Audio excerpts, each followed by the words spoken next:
tugas utama Tiang sebetulnya yang ingin lakukan untuk memperjuangkan agar bagaimana minimal ada rumah sakit Pratama dibangun di Rendang. Saya akan bicara dengan pihak-pihak terkait dan bila perlu kalau memang dimungkinkan untuk bicara sampai ke pusat. Kalau bicara kekurangan guru apalagi sampai yang saya sempat dengar itu kekurangannya wacana itu sampai 1.000 guru. Peran-peran guru yang selama ini mungkin belum maksimal dimaksimalkan.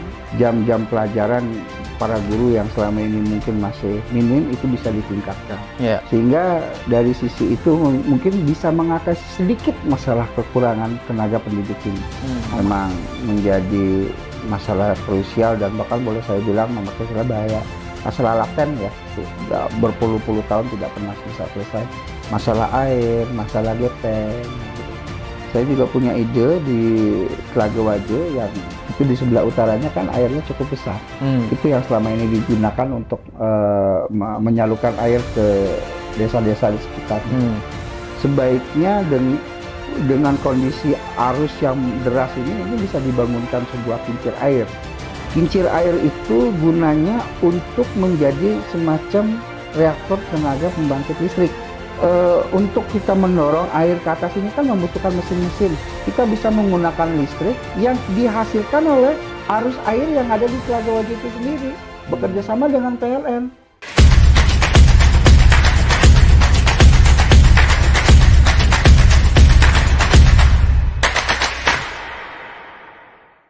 Kembali lagi di channel YouTube Hanura Bali Official. Kali ini kita sudah bersama Yayang Pres ya, baru dilantik menjadi anggota DPRD Kabupaten Karangasem melalui proses PAW.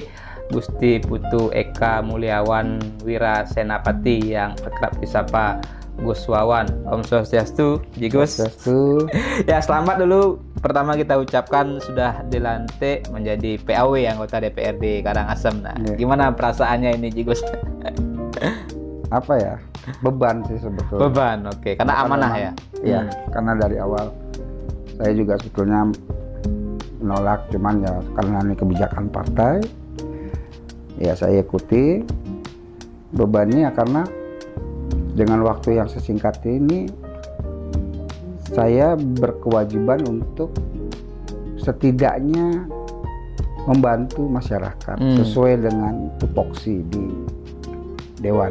Kurang dari setahun ya sebenarnya? Kalau ngikutin aturan resminya hanya sampai bulan Agustus, tapi isunya itu kemungkinan karena ada permasalahan pemilu yang bersamaan, kemudian ada pilkada segala, kemungkinan katanya diundur pelantikannya bisa di bulan November. Oh, oke, Oktober November gitu ya. Oke. Nah, dia di sisa waktu ini tentu kan mungkin Jegos tidak hanya ingin menjadi pelengkap saja atau melengkapi kuota 45 kursi ya DPRD Karangasem. Tentu ada hal-hal yang ingin diperjuangkan untuk masyarakat, ada ide gagasan yang ingin dikontribusikan untuk pemerintah Kabupaten Karangasem, mengawal juga aspirasi masyarakat di Karangasem. Ada beberapa poin yang bisa disampaikan. Apa kira-kira yang ingin Jegos perjuangkan di sisa waktu dan mungkin bisa lebih optimal walaupun tidak semaksimal teman-teman yang full gitu misalnya? Ya waktu saya kan hanya hitungan bulan. Yang pasti tidak banyak yang bisa saya lakukan untuk masyarakat. Kalau melihat dari sistem yang sudah berjalan, saya ini ada ditempatkan di Komisi 4. Oke, Komisi 4. Sesuai dengan orang yang saya PAW.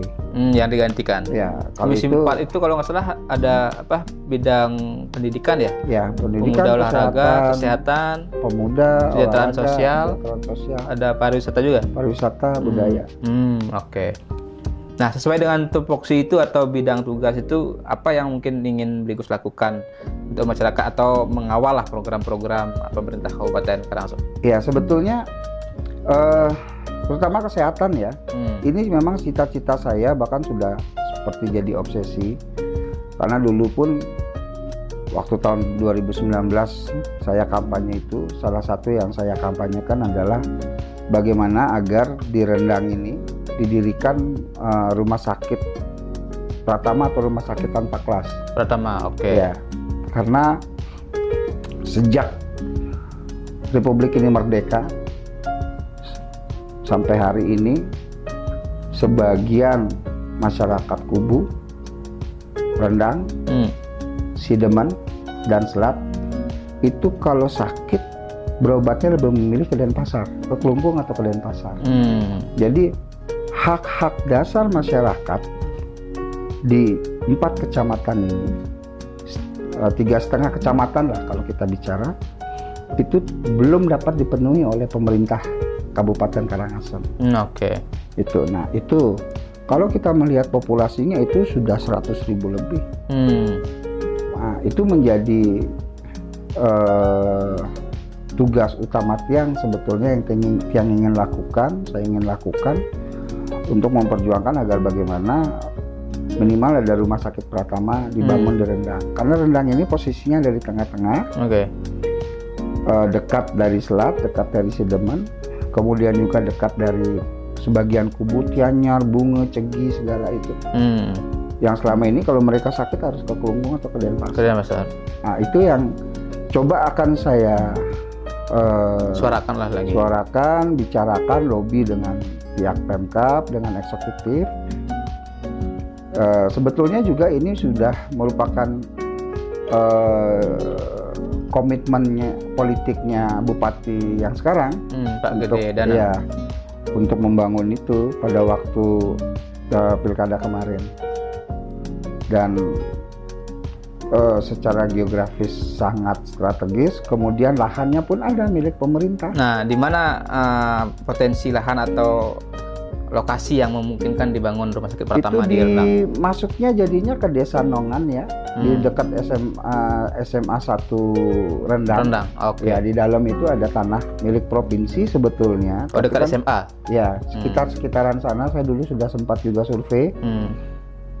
Di sekitaran sana itu luas lahan ada luas sekitar 1,5 sampai 2 hektar milik provinsi yang bisa kita bangunkan. Kemudian di sekitar sana, di dekat sana juga ada sungai yang cukup besar, sehingga secara letak itu persyaratannya cukup untuk membangun sebuah rumah sakit karena ada lahannya milik pemerintah, kemudian ada aliran sungainya juga. Kalau dari sisi jumlah populasi penduduk pun sudah melebihi dari batas minimal yang boleh dimungkinkan oleh pemerintah untuk dibangunkan rumah sakit itu Pratama atau rumah sakit tanpa kelas ini. Gitu. Nah, bagaimana komunikasi Bligus nanti mendorong itu, dan tadi dari sisi urgensi sehingga ini memang menjadi prioritas juga gitu. Walaupun juga tadi secara personal Bligus kan waktunya singkat, tapi kan yang namanya program kan bisa disampaikan, mungkin dikawal juga nanti gitu. Ya, intinya kan saya harus mulai bicara dengan pihak-pihak terkait. Dengan tupoksi yang sekarang saya miliki, tentunya saya punya lebih didengar lah. Dengan kewenangan yang saya miliki, saya bisa berbuat lebih dan lebih didengar. Saya akan bicara dengan pihak-pihak terkait, dan bila perlu kalau memang dimungkinkan untuk bicara sampai ke pusat, sehingga program ini bisa cepat realisasi. Tentunya tidak bisa saya sendiri. Yang paling utama kan eksekutifnya, pihak Bupati dan SKPD yang ada, yang juga harus bergerak. Kalau saya sebagai wakil rakyat hanya bisa mendorong dan mendampingi saja, karena ini aspirasi masyarakat yang harus saya suarakan, harus saya perjuangkan, dan kalau bisa saya harus realisasikan. Gitu. Oke. Nah, selain keberadaan rumah sakit Pratama yang memang mungkin menjadi kebutuhan yang urgent, dan juga tadi melihat syarat sebenarnya sudah terpenuhi, secara lahan juga ada. Ini kan tinggal goodwill atau komitmen pemerintah. Hal lain yang juga mungkin menjadi persoalan di Karangasem kan ada juga persoalan pendidikan yang menjadi fokus juga di Komisi 4. Saya dengar selain masih ada banyak siswa putus sekolah, kan Karangasem ini juga kekurangan guru. Kalau nggak salah Pak Bupati menyebut hampir 1.000 lebih lah kekurangan guru. Nah, ini pandangan Bligus dan juga mungkin untuk pendidikan di Karangasem seperti apa persoalan-persoalan ini juga dikawal nanti, carikan solusi bersama dengan pemerintah. Ya, kalau masalah pendidikan ini kan sudah dari setiap periode kepemimpinan Bupati itu selalu jadi masalah. Yang selalu menjadi tantangan buat kita di Karangasem. Ya, kalau bicara kekurangan guru, apalagi sampai yang saya sempat dengar itu kekurangannya wacana itu sampai 1.000 guru. Tentunya ini kan terkait juga dengan kemampuan daerah untuk membiayai, terkait gaji dan lain-lain. Kemudian bicara tentang infrastrukturnya juga. Karena nggak usah jauh-jauh, di Rendang sendiri SDN 1 kalau tidak salah di Nongan itu kondisinya sudah sangat memprihatinkan. Artinya secara fisik bangunan? Iya, secara fisik bangunan.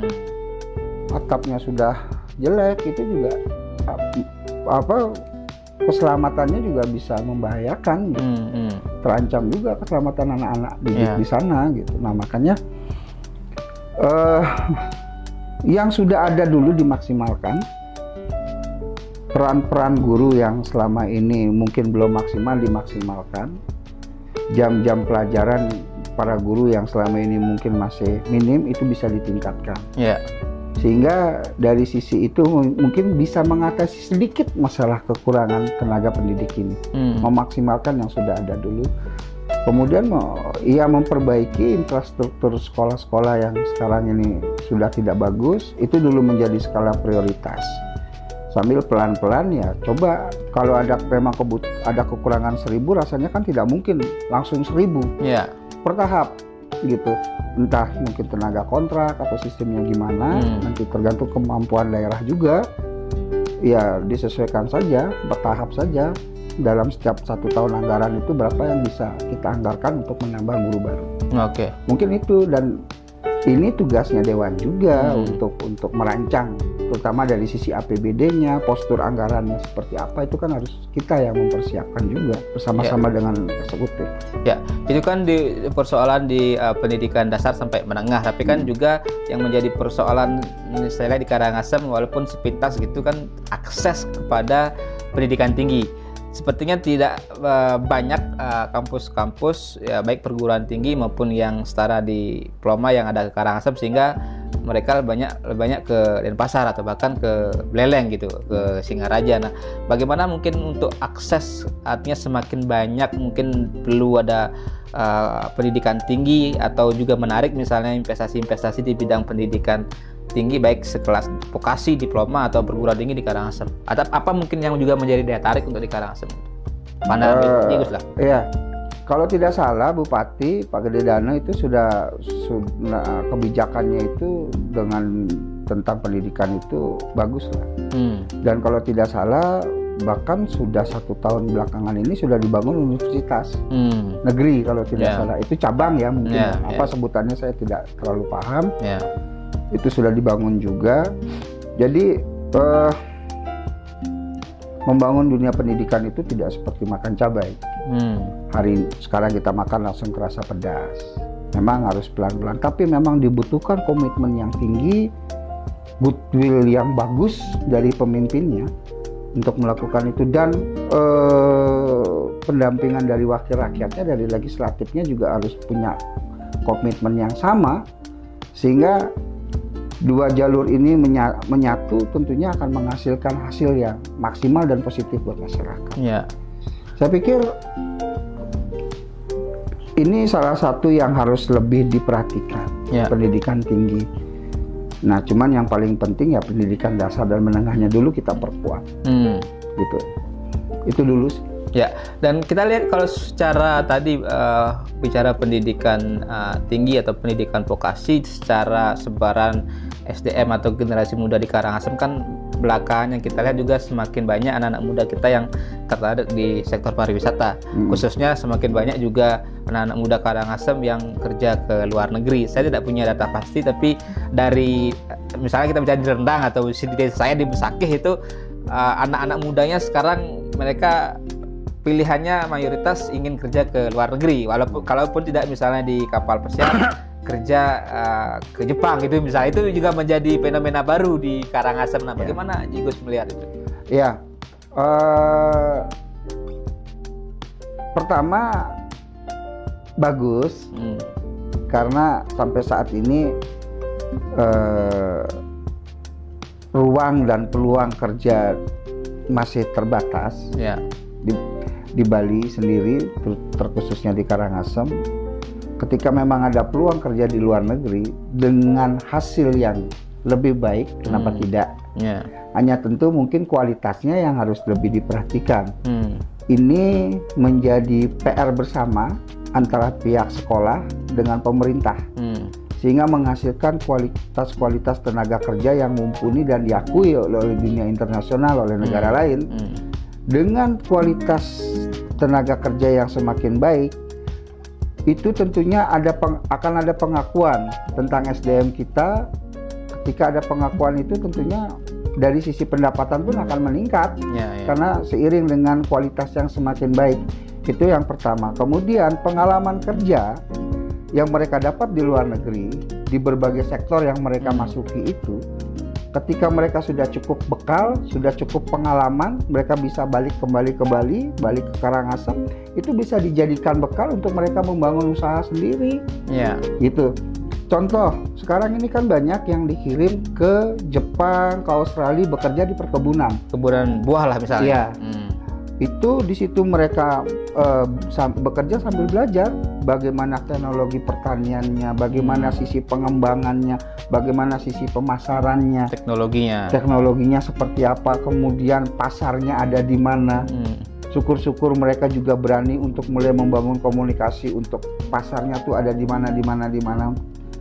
Nah, ketika itu sudah komplit, pengalaman itu sudah mereka dapat, mereka kembali, ya mereka bisa mengembangkan pertanian di daerahnya sendiri, di kampungnya sendiri, gitu, dengan hasil yang akan sama maksimalnya dengan seperti yang di negara tempat mereka kerja dulu. Gitu. Itu menjadi satu kelebihan sebetulnya. Dan itu juga sebenarnya tadi menjadi potensi dengan Karangasem yang masih potensi lahannya, pertaniannya cukup besar juga, cukup luas, tapi kurang mendapat sentuhan dari sisi teknologi, termasuk konteks tadi pemasaran dan jejaring dengan pasarnya. Pandangan Jigus seperti apa? Faktor teknologi, kemudian faktor pasar yang selama ini lebih banyak harga itu dimainkan oleh para tengkulak. Sehingga petani itu, pekebun itu tidak punya nilai tawar untuk menaikkan harga jualnya, karena semua ditentukan oleh tengkulak. Ketika petaninya sendiri sudah bisa membuka akses pasar, apalagi sampai ke luar negeri, itu akan sangat luar biasa. Nah, peran-peran kaum muda, anak-anak negeri, anak-anak Karangasem yang bekerja di luar negeri, yang khususnya mungkin di sektor perkebunan untuk bisa melakukan itu, ini akan sangat luar biasa. Kalau bicara teknologi, semakin tinggi teknologi tentu cost-nya akan semakin besar. Tidak semua hal harus disinkronkan dengan teknologi tinggi di bidang pertanian. Kadang-kadang pengalaman orang tua kita, pengelisir kita itu dalam bercocok tanam, bertani itu juga jauh lebih efektif dibanding ketika memakai teknologi pertanian yang harus mengeluarkan biaya yang sangat tinggi. Mungkin bisa dikombin gitu antara tradisi leluhur kita, tradisi orang-orang tua kita dalam membangun sistem pertanian, dikombin dengan teknologi yang disesuaikan dengan kemampuan kita juga. Gitu.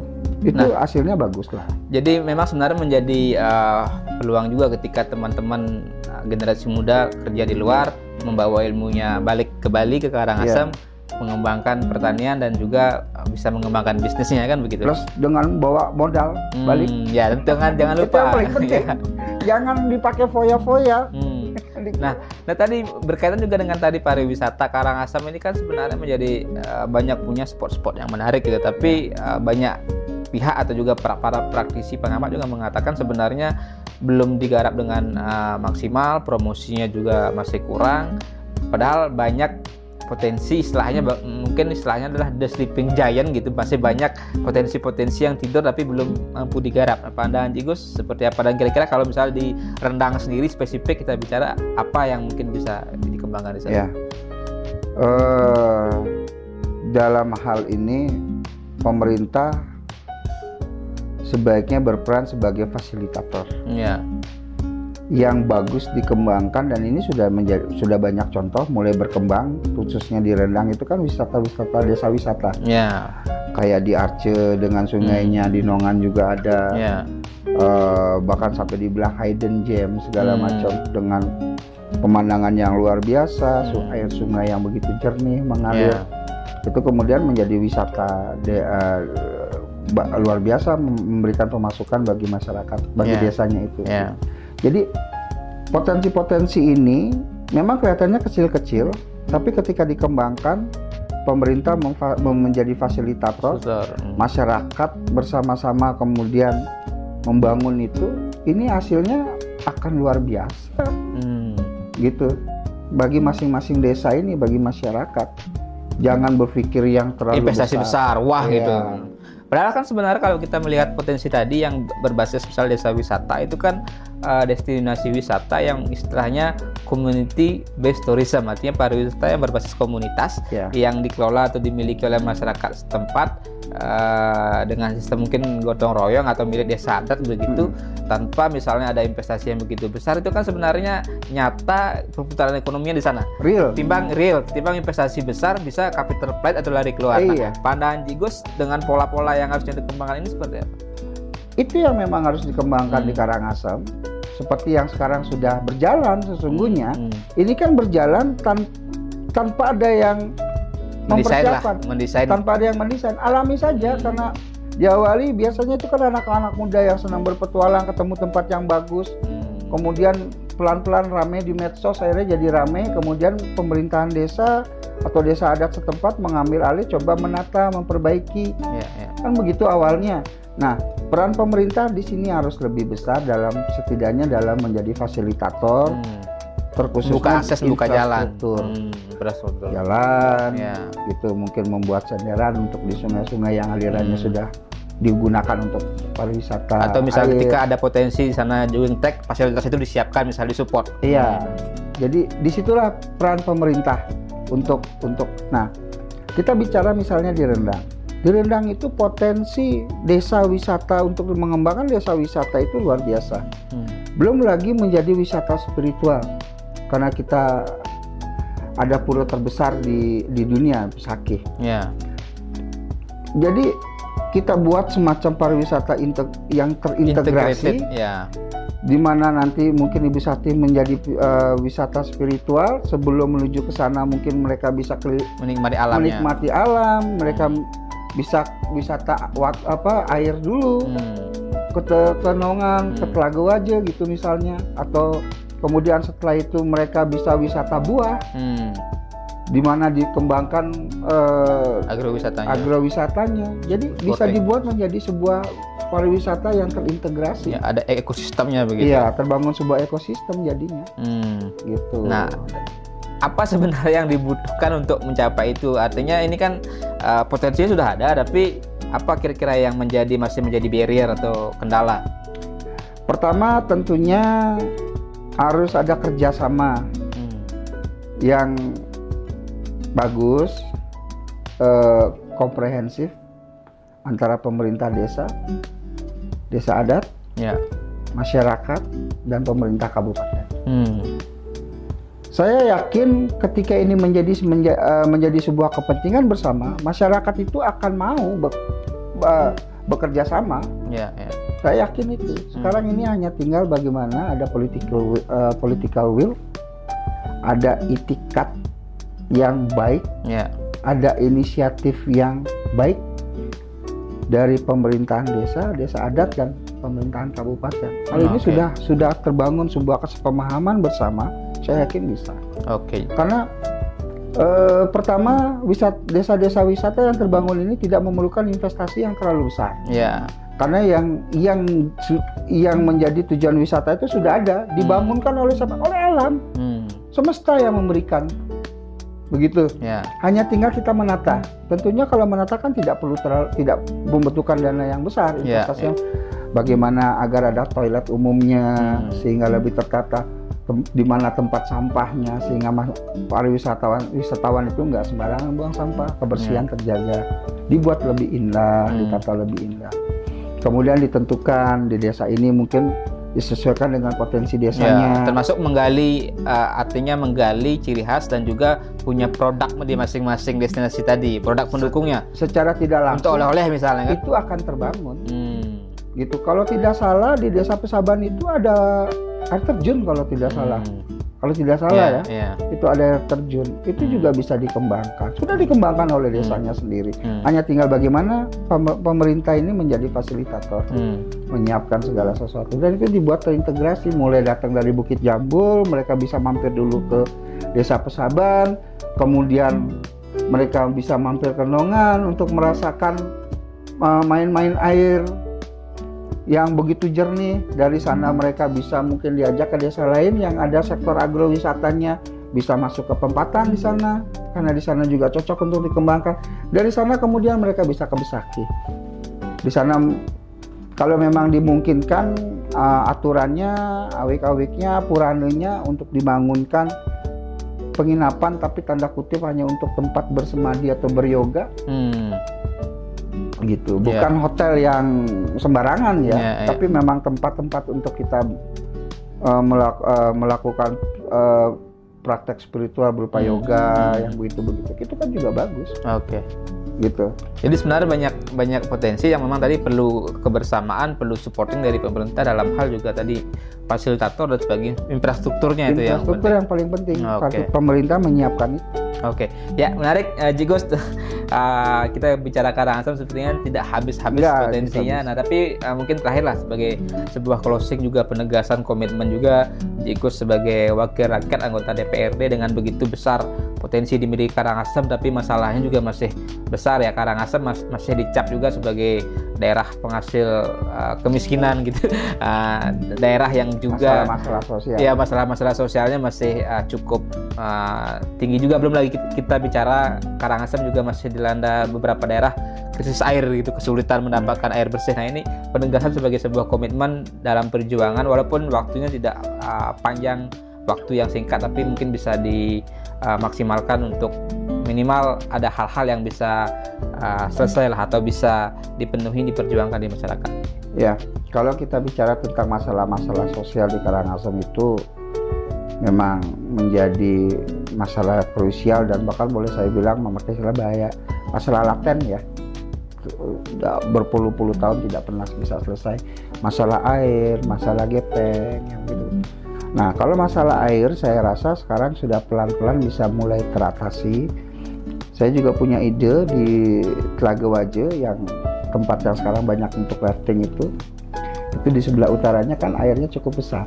Itu yang selama ini digunakan untuk menyalurkan air ke desa-desa di sekitarnya, bahkan sampai ke kota dan kecamatan yang lain, dan sebagian itu terbuang sampai ke Kelungkung. Di zamannya Bupati sebelum Pak Gede Dane, zamannya Pak Gredek itu sudah dibuatkan pipa-pipa, cuman memang membutuhkan biaya yang sangat besar untuk bisa mendorong air. Saya memberikan ide, sempat saya dalam beberapa diskusi bahwa sebaiknya dengan kondisi arus yang deras ini bisa dibangunkan sebuah kincir air. Kincir air itu gunanya untuk menjadi semacam reaktor tenaga pembangkit listrik air. Nah, kita kan untuk kita mendorong air ke atas ini kan membutuhkan mesin-mesin. Nah, mesin-mesin yang kalau memakai bahan bakar baik solar maupun bensin itu kan biaya operasionalnya tinggi sekali. Kita bisa menggunakan listrik yang dihasilkan oleh arus air yang ada di Telaga Waje itu sendiri, bekerja sama dengan PLN. Kalau ada sisa kelebihan arus listriknya itu diambil alih oleh PLN. Dijual lah setelahnya. Iya, dijual oleh PLN. Itu menghasilkan nilai tambah lagi untuk daerah gitu. Itu sangat memungkinkan. Saya sendiri pernah mengajak teman dari ITB untuk ngecek itu. Kalau itu dibangun, tenaga kincir air ini kemudian bisa mengaliri mesin-mesin air sampai ke kubu, masalah air teratasi 100%. Jadi itu yang kita tunggu juga sebenarnya ya. Semoga bisa diakomodir ya, Jigos ya, diakomodir oleh pemerintah. Tadi poinnya sebenarnya kan butuh kebersamaan, butuh political will dan tekad yang kuat tadi ya. Bagaimana mengatasi bahasanya Jigos persoalan laten di masalah laten di Karangasem. Sukses semua Jigos. Terima kasih sudah berbagi dengan kami di Hanura Bali Official. Kita tunggu juga aksi-aksi nyatanya, kerja-kerja nyatanya dan juga ide gagasannya untuk mendorong perbaikan di Karangasem yang kita cintai. Tentu tidak hanya bisa Jeko sendiri, kebersamaan sebagai wakil rakyat 45 orang dan juga pemerintah daerah sebagai mitra kerja dan masyarakat ya, legislatif, eksekutif dan masyarakat, tentu harapan yang terbaik untuk Kabupaten Karangasem. Terima kasih, kita kembali di kesempatan berikutnya. Salam hati nurani semua.